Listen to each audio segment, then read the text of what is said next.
Hello guys at welcome back sa aking YouTube channel. For today's video ay share ko sa inyo kung paano ba gumawa ng online appointment sa PhilHealth. Meron pong mga branches na pwedeng walk-in pero meron ding mga branches na kailangan ng online appointment. Pero kung magbabayad lang po kayo ng inyong contribution ay pwede na po kahit walk-in. Sa bawat branch po ay may sarili silang mga QR code. Kailangan nyo po mag-download ng QR code scanner para ma-scan yung QR code na yon. Ganito po yung itsura ng QR code. So, dito po ay sa branch ng Calamba. So, kanya-kanya po yan ng QR code. Hindi po pare-pareho.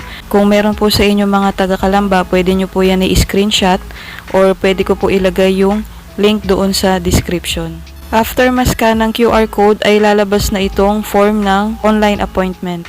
Okay, so nandito na tayo sa page ng PhilHealth online account dito sa Calamba branch. So, yan, i-scroll up nyo lang. Doon tayo sa pinakaibaba. Okay, dito ilagay nyo yung inyong active email address.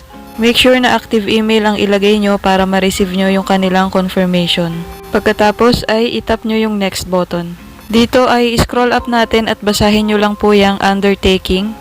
Tapos sa pinakaibaba, scroll up natin ulit. Nakalagay dyan, are you willing to continue? Itap nyo lang yung yes at itap nyo yung next button. Dito i-scroll up ulit natin.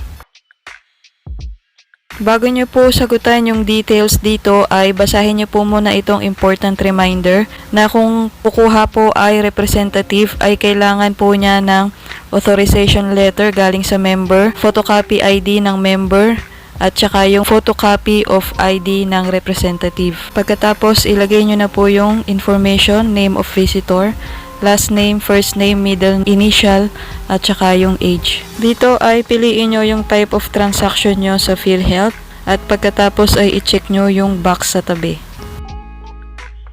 Dito na tayo sa date of appointment. Itap nyo lang yung drop down menu at piliin nyo lang yung date na gusto nyo. Date lang ang pagpipilian at walang oras. So, ibig sabihin yan ay within office hours. So, after nyo pong mapili yung date ay itap nyo na yung submit. Dito, sagutan nyo lang at itap nyo yung verify. So, yan. Okay na po. May marireceive kayong email na confirm na ang inyong online appointment. Ganito po yung email na marireceive nyo na meron na po kayong online appointment sa PhilHealth. So, isave nyo lang po yan para kung sakaling gusto nilang makita ay meron kayong maipipresent.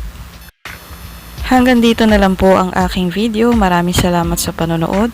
Huwag kalimutang mag-subscribe at itap ang bell button para laging updated sa mga bago kong videos.